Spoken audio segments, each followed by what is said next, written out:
पर हर एक टीम करेगी कोशिश इस मैच को अपने नाम करने की। और इन सब के बीच में साउथ वेस्टर्न फ्लाइट पाथ सीधा नॉर्थ ईस्टर्न एरियाज की तरफ। फ्लाइट पाथ ऐसे हो तो मायावी मजा आ जाता है कि टीम्स आसानी से अपने ड्रॉप एरियाज तक पहुंच जाती है। जी बिल्कुल, मैं अग्री करता हूँ। कुछ ऐसे फ्लाई पास आसानी लाकर देते हैं, बट उसके बीच में भी एक दिक्कत आ जाती है। वो व्हीकल्स के चक्कर में कहीं ना कहीं एक आधे प्लेयर को पिक ऑफ होना पड़ जाता है। कई बार आपको वो पावर ग्रिड का गराज मिल जाता है, लाकोप तक जाने में आपको वहां पर कई बार एंट्रेंस मिल जाती है, इम्पाला ग्लाइड करते हुए वो व्हीकुलर कॉन्टेस्ट मिल जाता है। उन चीज़ों के लिए मैं थोड़ा एक्साइटेड हूँ, बिकॉज मीरामार के मैप में अगर अर्ली फाइट्स ना हो ना, थोड़ा मजा कम आता है। थोड़ा सा तो अर्ली एक्शन चाहिए ही होता है, क्योंकि मसाला चाहिए स्टार्टिंग में। एक आधी ड्रॉप फाइट अगर मिल जाए तो काफी बेहतर, अगर वो भी नहीं तो शायद एक व्हीकुलर कॉन्टेस्ट। बट हम तो अपनी उम्मीदें लगाए बैठे हैं, आप भी उम्मीद लगा सकते हैं अपनी फेवरेट टीम के सपोर्ट के लिए। उम्मीद करेंगे सब यहाँ पर एक अच्छा डोमिनेशन दिखा सकते हैं। और हमने ड्रॉप फाइट की बात की ही थी इंजीनियर, बट चुमाशरा पर एक से ज्यादा टीम का ड्रॉप चूज किया जाना इनवाइट करता है एक अर्ली फाइट को। Cincinnati kids versus true reapers, हमें वो फाइट देखने को मिलती हुई नजर आएगी और देखेंगे कि वहां पर वो कौन सा नाम होता है जो उस फाइट को अपने नाम करेगा। और लीजिए, हाइड्रो की तरफ से पहले प्लेयर को डाउन भी कर दिया जाता है। और लीजिए, देखते ही देखते दूसरे प्लेयर को भी डाउन किया। सिंसिनाटी किड्स सनसनीखेज खबर बनते हुए उनके प्लेयर्स को बाहर कर दिया जा रहा है। फ्लॉक वो ऑलरेडी इस गेम से बाहर हुए और शायद आने वाले समय में वेरॉन और नॉडी भी। ट्रू रिपर्स वो बताते हुए, जताते हुए, दर्शाते हुए क्यों उन्हें टीम इंडिया इस समय पे कहा जाता है, क्योंकि उन्होंने कर दिखाया है जेली की यहाँ पर गोली बड़ा जबरदस्त शोर मचाती हुई। बट मैं देखना चाहता हूँ कि यश क्या इतना ओपन से फॉल बैक करेंगे। ये तो एक गलत डिसीजन साबित हो सकता है, बिकॉज हाइड्रो आपको काफी आसानी से ओपन में स्पॉट कर सकते हैं, डाउन भी कर देंगे। कोई कैजुअलिटी यहाँ पर ट्रू रिपर्स के पास नहीं। बट एक फाइट जहाँ खत्म हुई, एक और फाइट का शुरुआत वहां पर हमें होता हुआ देखने को मिल जाएगा। ब्लिट्ज वर्सेस 8 बिट की भी हमें इंजीनियर वहां पर एक फाइट होती दिखी है। कुछ प्लेयर्स गवाए हैं वहां 8 बिट ने अब तक। जी हाँ, बिल्कुल। और आपने बिल्कुल सही कहा, ट्रू रिपर्स की एक बेहतर शुरुआत भी और वहीं पर 8 बिट को भी एक भारी नुकसान होता हुआ।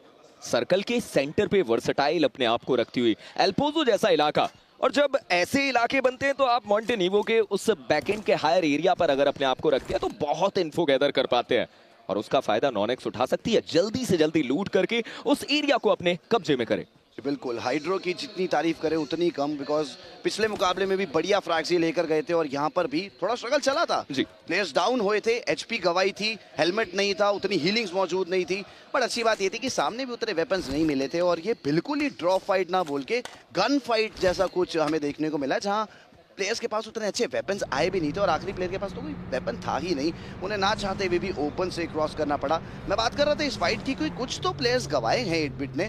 सारंग को एक अर्ली कैजुअलिटी मिली है, स्किप्स, जूसी रेडन अब लॉस तक पहुंच तो चुके हैं, बट अगेन वो व्हीकुलर कॉन्टेस्ट, वो एक आधी कैजुअलिटी, यही वो सिनेरियो 8 बिट के लिए इस मैच में बनकर आया। बट 3 प्लेयर्स के साथ एक कमबैक की पूरी कोशिश की जाने वाली है और उम्मीद भी यही लगाएंगे कि इतना ज़्यादा मुश्किल टास्क नहीं है। ठीक है, एक आधी अर्ली कैजुअलिटी आ चुकी है, बट बाकी तीन प्लेयर्स के पास इतनी ज़बरदस्त पोटेंशियल है कि यहाँ से भी कमबैक की जा सकती है। देखिए, जबरदस्त पोटेंशियल की बात करते हैं तो उनके सामने उनका विपक्षी ब्लिट्ज ई स्पोर्ट्स वो भी बहुत बेहतर खेलते हुए नजर आते हैं और हाल फिलहाल में वो भी टीम लॉस लियोनिस में हमें देखने को मिल रही है। कहीं ऐसा ना हो कि 8 बिट को एक भारी चुनौती वो देते हुए नजर आए। आईकू सोल, चारों प्लेयर्स अलग अलग कॉर्नर्स पे, they are not putting their eggs in one basket, अलग अलग जगह से लूट करते हुए नजर आएंगे। और जब हम मीरामार की बात करते हैं तो ये वो नाम देखने को मिलता है जो मीरामार में लगभग अभी तक सबसे बेहतर देखने को नजर आता है। और ये चीज मैं नहीं कहता, ये चीज स्टैट्स कहती है। जी बिल्कुल, और स्टैट्स पे थोड़ी बात और करना चाहूंगा, साथ में ये सर्कल पे भी चर्चा करना चाहेंगे, बिकॉज मॉन्टेन्यूवो का जब सर्कल आता है ये एक डाउट लेकर आ जाता है प्लेयर्स के दिमाग में कि यार ये लेफ्ट में बिल्कुल ऊपर ना चला जाए। वो हाइट बहुत ज्यादा बड़ी एडवांटेज देकर जाती है। कुछ प्लेयर्स जरूर आपको इस मैच में दिखेंगे जो पहले उस हाइट को एम करेंगे इस उम्मीद में कि अगर सर्कल वहां आया तो पूरा मैच अपना बन सकता है। चला गया तो वहां से उतरना कोई बहुत बड़ा मुश्किल काम नहीं है, बट एडवांटेज को पहले यूज करना मेरे ख्याल से एक बहुत बेहतर मूव होता है। मॉन्टेन्यूवो के इस पूरे सर्कल का एडवांटेज मैं मान सकता हूँ नॉनेक्स भी पूरे तरीके से उठा सकती है। उन्हीं का वो ड्रॉप, काफी कमाल की लूट मिल जाती है। आज स्प्लिट देखें, डिसेंट है, कोई ज्यादा थ्रेट मौजूद नहीं है और अच्छी गाड़ियां भी मौजूद है उनके पास। मैंने ऑलरेडी चर्चाएं करी कि अगर वो सदर्न एंड के हिली एरियाज को पकड़ लेते हैं तो फायदा उठाया जा सकता है। थोड़ा डिपेंड करता है सर्कल के ऊपर, अगर सर्कल उस जगह गया तो बहुत बेहतर फायदा मिलेगा, बट अगर सर्कल ऊपर की तरफ गया आईकू सोल, ये भी एक नाम हो सकता है जो धीरे धीरे अपने आप को एक अच्छे इलाके पर लेकर आए हैं। वो हायर एरिया की पकड़ बनाने की कोशिश की गई।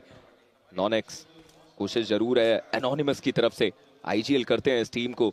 हाल फिलहाल में आसपास में उनके कोई भी टीम नहीं, लूट अच्छी खासी हो चुकी है, व्हीकल्स ऑलरेडी उठा चुके हैं, बट कुछ ऐसे नाम जो बहुत दूर दराज इलाके पर लूट करने गए हैं, और उसमें नाम आता है टीम तमलाज का। आप देखिए कैंपो मिलिटार जैसे इलाके पर तोरे उमादा वहां से अपने आप को रोटेट करते हुए, गॉड्स रेन हम जानते हैं इम्पाला से वो अपना रोटेशन देते हैं। अब ये रोटेशन जिस तरीके से गॉड्स रेन दे रही है, मे बी ब्लेड्स और 8-बिट इनके अगेंस्ट में फाइट देखने को मिले।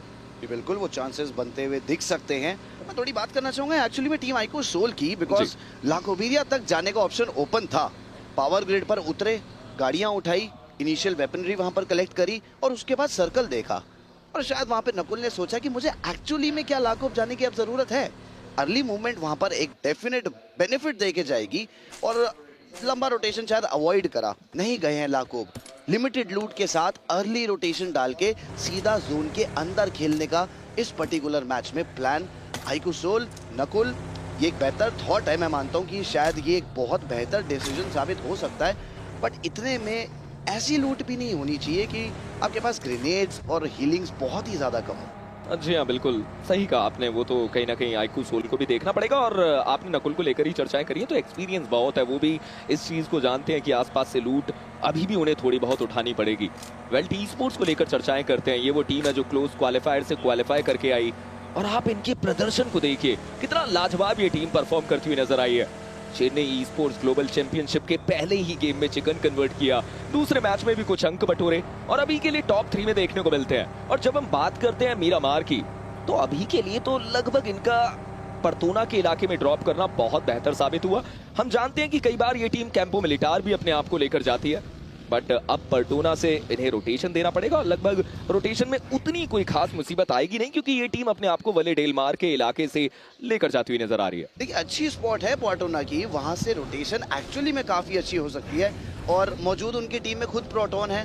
पहले मुकाबले में इतने काम रहकर फ्रैग्स निकाल रहे थे। प्रोटोन का मतलब ही पॉजिटिव होता है। जी बिल्कुल, और वो काम भी थे। मैं उसी चीज के बारे में चर्चा कर रहा था कि बड़े काम माइंड के साथ एक क्लच करने की एफर्ट कर रहे थे, और यहीं से ही पॉइंट्स निकलते हैं, यहीं से फाइट्स निकलती हैं। और डेफिनेटली अगर आप एक इवेंट स्टार्ट कर रहे हैं, पहला ही मुकाबला चिकन डिनर अपने नाम करते हैं, तो सबसे बेहतर कॉन्फिडेंस मैं मानता हूँ उस टीम के पास रहेगा। बट कोशिश करेंगे कि वो कंसिस्टेंसी को बैक करें, वहां पर लगातार कम से कम 7 से 8 पॉइंट की एवरेज को एम करके ही हर मैच में उतरे। लविश, रोमन, ये खिलाड़ी ये सर्वाइवल बड़ा जबरदस्त करते हैं। एंड गेम में आप देखना, कभी इस पूरे इवेंट के अंदर आपको मौका मिलेगा, अगर टीम के 2 प्लेयर्स अर्ली डाउन भी हो जाए ना, तो भी ये कहीं ना कहीं सर्वाइवल पे बहुत ज्यादा प्रायोरिटी देते हुए खेलते हैं। देखिए, मुझे याद आता है रेंगल का वो गेम जहां पर लविश ने अकेले सरवाइव करके अपनी टीम को टॉप 2 लाकर दिया था। टीम तमलाज ने वो चिकन निकाला था, और मार्कोस गेमिंग वो नाम था जो #2 देखने को मिले थे। बिल्कुल मैं एग्री करता हूँ, उस तरीके से एफएस के प्लेयर्स लविश देखने को मिलते हैं। वेल, टी स्पोर्ट्स रोटेशन के दौरान एक झड़प, एक बूंदाबांदी शायद यहाँ पर देखने को मिल सकती है। मात्र 45 सेकंड का समय रहेगा, और उसके बाद वो सर्कल की करवट भी आएगी, और ऑलरेडी अगर आप इन दोनों टीम्स को देखें तो वो सर्कल के बाहर है। मतलब इस समय पे इस अनवांटेड फाइट को लेना एक बहुत बड़ी गलती भी साबित हो सकती है। बिल्कुल, वैसे ये फाइट शायद ना भी बनती, थोड़ा करीबी विसिनिटी में जरूर थे, बट जोन का शिफ्ट आने वाला था। मोस्टली आईजीएल्स अवॉइड ही करते हैं जोन बनने के टाइम पर कोई भी प्लेयर को नॉक देने के लिए कॉल देना। पहले एक कॉल तो क्लियर रहता है कि भाई गाइस प्लीज कोई नॉक लेना मत, बट वहां पर नॉक निकला है, हर्ष को डाउन किया जाएगा। दिक्कतें बढ़ सकती है यहाँ पर इन्फिनिक्स ट्रू रिपर्स की, और नॉनेक्स जो मॉन्टेन्यूवो के ड्रॉप से कुछ और बेनिफिट्स उठाना चाहते हैं। यहाँ पर मैं देखना चाहूंगा नॉनिमस कनेक्शंस ढूंढ रहे हैं, बट काफी ज्यादा ओपन में थे, और हाइड्रो अपनी टीम के एमवीपी, काफी अच्छी इनकी फ्रैगिंग स्किल, डीबीएस के साथ कनेक्शन आप देखें, जंप शॉट भी बहुत ही प्रिसाइज था। एचपी काफी कम, नाइट की कर दी जाएगी, सामने जिन रहेंगे, और वो उनके हाथ में ग्रेनेड, उस ग्रेनेड से बचना पड़ेगा। आई थिंक पिन का साउंड सुन लिया है, चाहते हैं कि वहीं उसी समय अग्रेस किया जाए जब हाथ में ग्रेनेड होगा, वेपन ना हो। बट हाइड्रो काफी करीब है अपने क्लच के, ऑलरेडी एक प्लेयर को नॉक एंड फिनिश कर चुके हैं। लेट्स ग्रैब करके ओपन जाना थोड़ा सा रिस्की साबित हो सकता है, बट लीजिए क्या कमाल का फटका, और साथ में राइट पीक भी कमाल की, साथ ही साथ फिनिश भी कर दिया। बट जिन, आप बैक टू बैक ग्रेनेड कर रहे हैं, बट बैक कर रहे हैं हाइड्रो अपनी डीबीएस को, राइट से फाइट ना लेके लेफ्ट से लेना चाह रहे थे, बट पीछे से कवर मिला। प्रोटोन ने वहां पर एक फिनिश अपने नाम करा। हाइड्रो 5 फिनिशेस ऑलरेडी अपने नाम कर चुके हैं। बट 3 कैजुअलिटीज भी ट्रू रिपर्स के पास। देखिए नुकसान तो हुआ, बट हाइड्रो ने अपना इंडिविजुअल ब्रिलियंस यहां पर दिखाया। 5 अच्छे अंक हर एक मैच में ये प्लेयर अपनी गन पावर को दर्शाता हुआ। वेल्टी स्पोर्ट्स, ये वो मौका हो सकता है जिस समय पे आप हाइड्रो के पास जाकर हाइड्रो का शिकार कर सकते हैं। सर्कल ने जरूर अपनी एक करवट ली जो सदर्न एंड की तरफ जाती हुई, और उसके चलते ये सारी टीम सेंटर पे आना चाहती है। ट्रू रिपर्स चुमाशेरा से सेंटर को पकड़ना चाहते थे, नॉनिक्स के प्लेयर इस इलाके में आना चाहते थे, और अब वेल्ट ई स्पोर्ट्स उस डेड सेंटर पे अपने आप को रखती हुई हाइड्रो को बाहर करना, मतलब इस सर्कल को, सेंटर को अपने पास रखना। देखिए पहले जोन का सेंटर मॉन्टेन्यू था, इसे आप याद रखिएगा, और सर्दर्न हार्ड शिफ्ट आया था सेकंड सर्कल में, इसे भी आप सब याद रखिएगा। थर्ड सर्कल नॉर्दर्न गया तो कहीं ना कहीं कहानी पहले जोन के सेंटर के आसपास ही बन सकती है, जहां पर मौजूद फिलहाल team IQ soul. Close vicinity में उतनी ज्यादा फाइट्स पनपती अभी तो नहीं नजर आ रही है, बट ऐसा लग रहा है कि शायद OnePlus गॉड्स रेंज की तरफ से वहां ओपनिंग ढूंढी जा सकती है। फीड में कुछ नाम आए भी थे, बट मिड रेंज नॉक्स थे, वहां रिवाइवल की प्रक्रिया शुरू कर दी गई थी। बट हाइड्रो जिनके ऊपर अब प्रेशर बनाया जा रहा है, वेल्ट ई स्पोर्ट्स के प्लेयर्स जानते हैं कि अकेले बचे हैं, फीड को बहुत अच्छे से रीड करा, बट ऊपर हाइड्रो बैठे हैं, काफी सोच समझ के जाना पड़ेगा। और मैं चाहूंगा कि शायद गन फाइट अवॉइड ही करें। अगर आपके पास थ्रोएबल्स हैं तो आप सारे डिप्लीट कर दीजिए, बट बिना ऊपर जाए आप अगर फिनिश कर सके तो वो सबसे सेफर ऑप्शन अवेलेबल रहेगा। दूसरी तरफ टीम तमलाज के बाबा बाहर कर दिए जाते हैं। K9 ई स्पोर्ट्स की तरफ से हाइड्रो बिल्कुल शांत बैठे हुए हैं, ऐसा लग रहा है कि एक सरप्राइज मिल सकता है। अभी तक तो वेल्ट ई स्पोर्ट्स को ये भी समझ में नहीं आया कि आखिर प्लेयर कहां पर है। वो अपने सारे यूटिल्स को इस्तेमाल कर चुके हैं, लगभग बहुत सारे नेट्स ऑलरेडी डाल चुके हैं, बट ये नेट क्या हाइड्रो के करीब? जी हाँ, क्या लाजवाब ये नेट देखने को मिला, और ये वो दिखाता है कि कितना तजुर्बा है इस प्लेयर के पास। वो तजुर्बा था तभी नेट से फिनिश करना ठीक समझा, क्योंकि आप ऐसे में क्यों ही रिस्क लें जब पता है एक ही प्लेयर है, और ऊपर चढ़ के टीपीपी के अगेंस्ट जाना मुश्किल होता है। अगर इंजीनियर आपको याद हो तो मैंने रोशनी डाली थी इस चीज पर कि मॉन्टेन्यू पहले जोन का सेंटर है, दूसरा सर्कल सर्दर्न हार्ड शिफ्ट आया, तीसरा वापस वहीं जा सकता है जो पहले जोन का सेंटर था, जिसका एडवांटेज एक बार फिर से टीम आईक्यू सोल के पास ही जाएगा। और ये सर्कल का शिफ्ट मैं चाहूंगा कि हम सबको दिखाएं, क्योंकि ये शिफ्ट बहुत ही क्रूशल, ऑपोजिट साइड पर ये सर्कल आया, बट यहाँ फाइट्स अभी निकालनी काफी जरूरी, थोड़ा स्टेल्थ खेलना चाहिए। इतने अच्छे जोन एडवांटेज के साथ मिड रेंज में नॉक्स की कोई भी जरूरत नहीं है। करीबी विसिनिटी में वहां पर मीरामार स्पेशलिस्ट, सोमराज DIGL और एम बॉट का एडिशन भी इस टीम को काफी बेहतर बनाता है इंजीनियर। और इस समय पे नॉनेक्स सोच रहे होंगे कि आखिर हम उस इलाके पे क्यों गए जब हमारे ही घर पर ये सर्कल आ गया, बट अब आईक्यू सोल को चुनौती देने के लिए वर्सटाइल इस जगह पर आ चुकी है, और लगभग ये दोनों ही टीम सर्कल के सेंटर पे है। बट टीम तमलाज वो नदन एंड पे अपने आप को लेकर आती हुई। सोमराज की चर्चाएं करें आप, नेट देखिए, 7 नेट है उस अकेले प्लेयर के ऊपर। आप स्मोकर को देखिए, उनके पास नेट नहीं है, ये दर्शाता है कि शायद स्मोकर वो नेट का इस्तेमाल नहीं करने वाले ज्यादा, बट सोमराज वो प्लेयर हैं जो शायद नेट से बहुत ज्यादा कॉन्फिडेंट रहते हैं। निंजा जॉट, माफी चाहूंगा। देखिए 7 ग्रेनेड्स आजकल ये रूल बन चुका है, हर टीम में एक प्लेयर होता ही है जो 6 से 7 ग्रेनेड्स अपने बैकपैक में रखता है, और बाकी की जो लूट है वो कॉम्प्रोमाइज जरूर होती है, बट वो डिस्ट्रीब्यूट हो जाती है। ये गेम प्लान का पार्ट रहता है। Slug on to the other side, taking Neo down, and I was pretty much keen to witness this fight. मैं देखना चाहता था कि क्या ओपनिंग ढूंढना चाहते हैं OnePlus GDR के प्लेयर्स, बट ये तो उल्टा पड़ गया। एक कमबैक की जरूरत जो K9 को ओमेगा से अपेक्षाएं काफी ज्यादा। स्लग यहाँ पर चढ़कर बोलना चाहते हैं, 2 फ्रैग्स ऑलरेडी ले चुके हैं ओमेगा, इनके पास यहाँ पर शॉटगन रहेगी, बट DBS नहीं, S12K नहीं, और थोड़ा सा मैं कहता हूँ कि शायद लूट कॉम्प्रोमाइज्ड है, बट JD गेमिंग तारीफ कर रहे थे इनकी, और इन्होंने वो वजह भी दे दी। बट स्लग को फिनिश होने से शायद बचाना चाहिए। एक्विनॉक्स वहां पर मौजूद रहेंगे। निंजा बॉय ने एक मोलोटॉव करा जो जस्टिन का पूरा रास्ता ब्लॉक कर देगा और मजबूर करेगा कि आपको ओपन से आना पड़ेगा, बट क्या निंजा बॉय अपने S12K के कनेक्शन से डाउन कर पाएंगे? वहां एक्विनॉक्स को 3 फ्रैग्स निकाल दिए गए हैं। मैं देखना चाहूंगा एक्चुअली फाइट में हो क्या रहा है। आखिरी खिलाड़ी मौजूद एक्वा एक एक करके दिक्कतें बढ़ा रहे हैं। लगा था एक बारी को कि एडवांटेज टीम K9 के पास है, बट एक्वा सिंगल साइड ये फाइट अपने नाम करने का एक बढ़िया एफर्ट दिखाते हुए। इट्स अ 1v1 बैटल जहां पर एक्वा अकेले हैं। ओमेगा अपने प्लेयर को रिवाइवल देना चाहते हैं।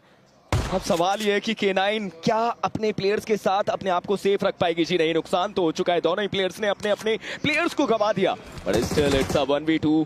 स्लग को रिवाइवल दे दिया गया।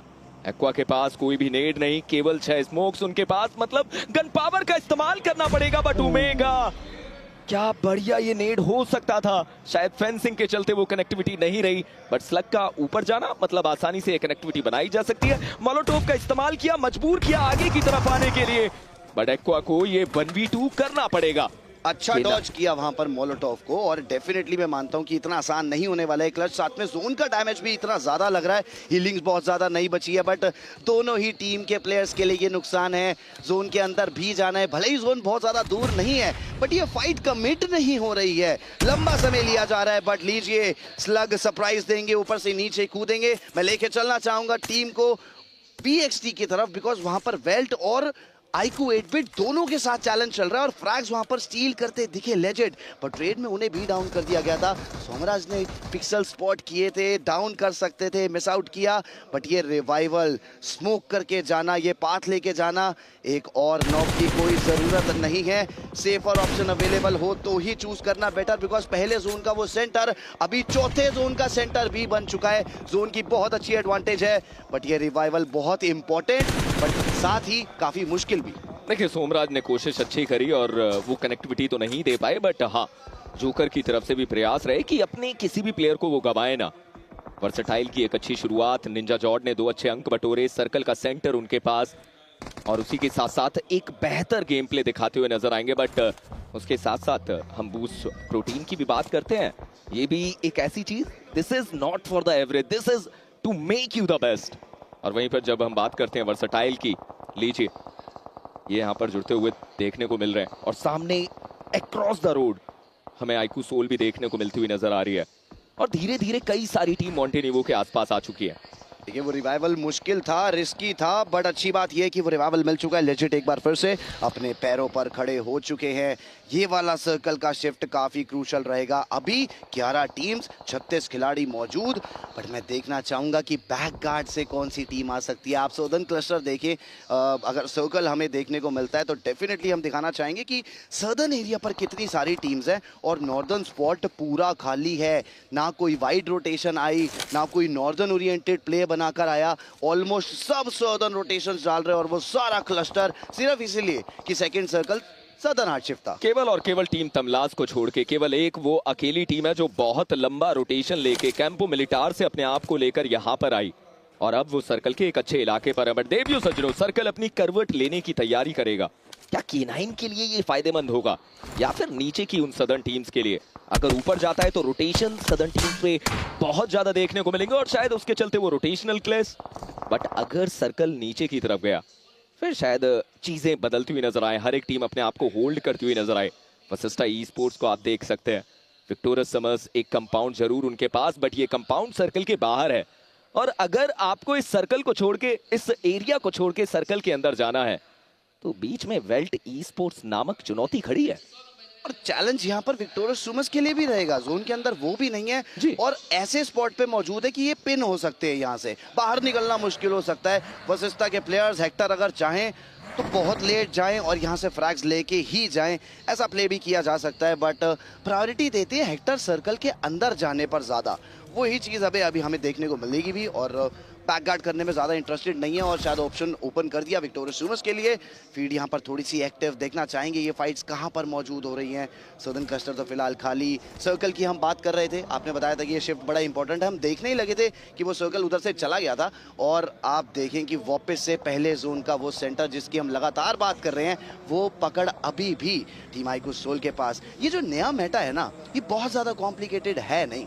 आपने अर्ली एक्सेस अगर सर्कल की ले ली तो आप एंड गेम तक तो जा ही रहे हैं, बट चूज एक ही चीज अच्छी करनी है कि आपको प्लेइंग एरिया कौन सा चूज करना है। देखिए, कारण है इसका, सेकंड सर्कल वो हार्ड शिफ्ट होता है। अगर आप सेकंड सर्कल उस टर्निंग पॉइंट को अपने कब्जे में रखते हैं, वहां से सेंटर पकड़ते हैं, तो चीजें लगभग आपके लिए बेहतर रहती हैं। बट जब बेहतर की बात करते हैं तो ब्लेड्स ई स्पोर्ट्स ने ऑटोबॉट्स के लॉबस्टर को डाउन किया। वेल्ट ई स्पोर्ट्स की तरफ से वसिस्टा के शयान को शयन कक्ष में भेजने की कोशिश की गई।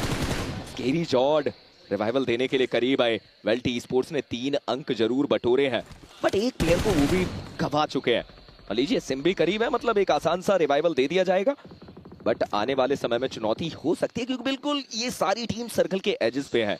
हो सकता है कि सर्कल का शिफ्ट आए और उसके बाद इन सारी ही टीम्स को एंट्री लेने के लिए मजबूर होना पड़े। ये दूसरी बार हो रहा है जो फियर्स मिनी के टैब से लगातार प्लेयर्स को नॉक कर रहे हैं, बट बहुत ज्यादा फ्रैग्स कैपिटलाइज नहीं हो रहे हैं। नॉक्स तो फियर्स निकाल रहे हैं बट कंफर्मेशन वहां मौजूद नहीं हो पा रही है।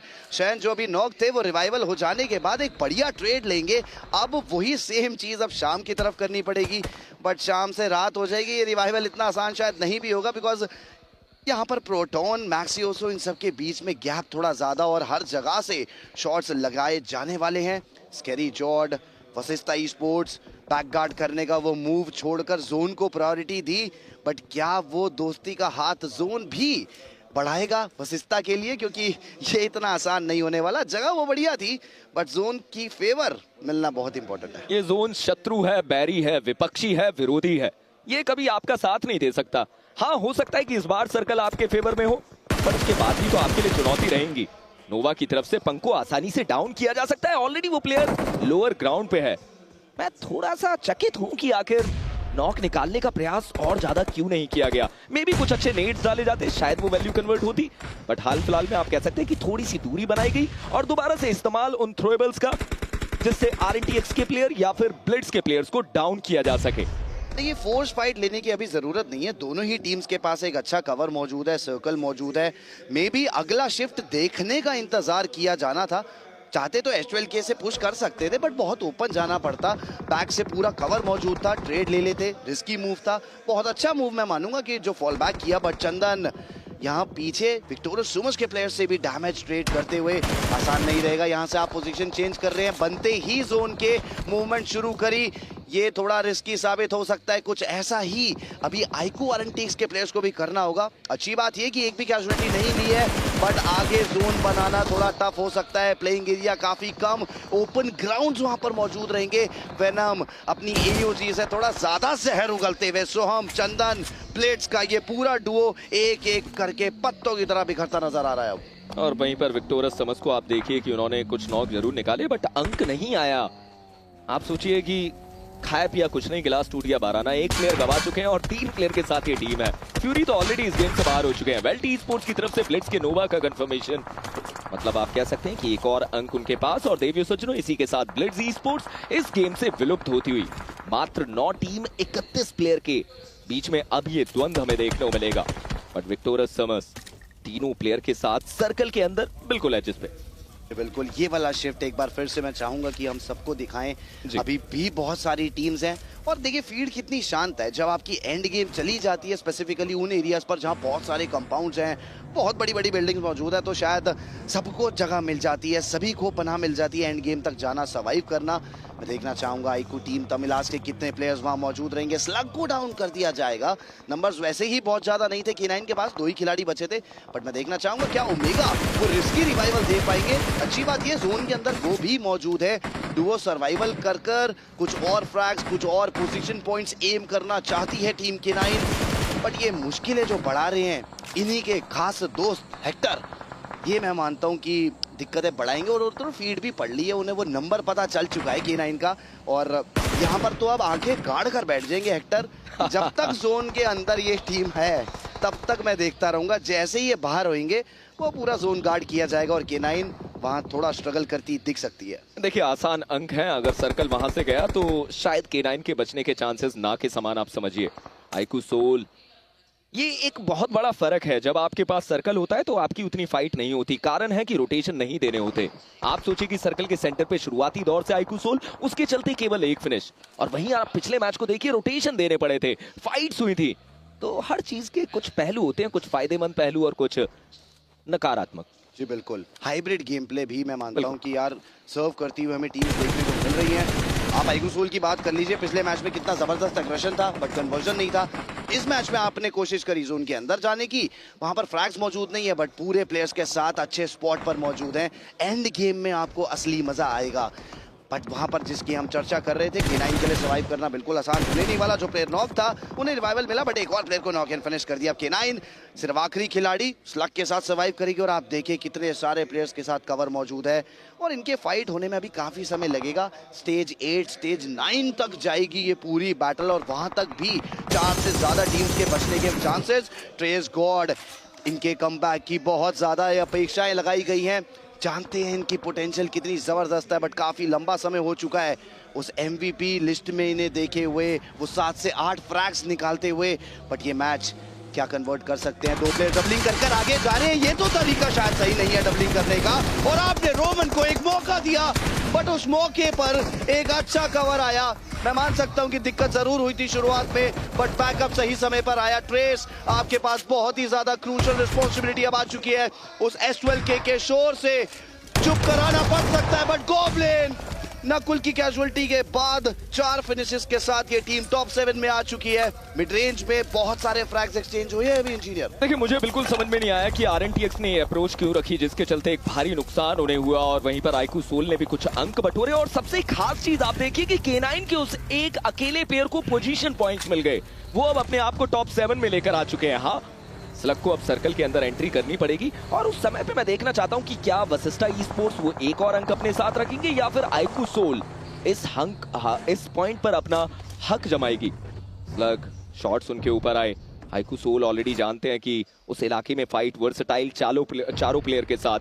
टीम तमलाज को आप देखिए, वो उस कंपाउंड पे विक्टोरस समस, वैनम माफिया, वेल्ट, प्रोटोन, हाथ में नेट था, शायद प्रयास था कि एक अच्छा नेट डाला जाए, बट अंत में कैंसिल किया। बिल्कुल, और वेट करेंगे, जानते हैं कि जब एंड गेम है, अभी बहुत से प्लेयर्स बचे हैं, तो थ्रोएबल्स इतनी जल्दी डिप्लीट करने का उतना फायदा नहीं।